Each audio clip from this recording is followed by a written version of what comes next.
এই বাচ্চারা শোনো, টিকি মার্কা চুল হলে সে স্মার্ট হয় না, মোরক কাটিং চুল হলেও সে স্মার্ট হয় না। আসল স্মার্ট হলো সে জিসকে পাস পয়সা হে, পয়সা। টাকার বাতাস যার গায়ে লেগেছে সে হলো স্মার্ট। কিরে বিড়াল, তোর আবার কি হয়েছে? আগে তো জানতাম মানুষ ভিক্ষা করে, এখন দেখি বিড়ালও ভিক্ষা করছে।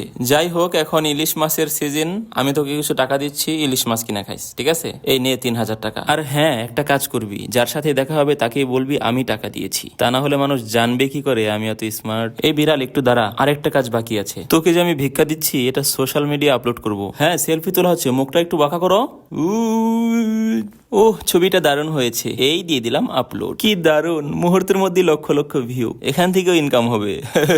আরে পয়সা পয়সা, আমার কাছে পয়সা কিছুই না। ম্যাও, এটা কি হলো? দান করে আবার ভিডিও করে ভিডিও আপলোড দিছে। লাগবে না তোর টাকা, যা। ট্যাং।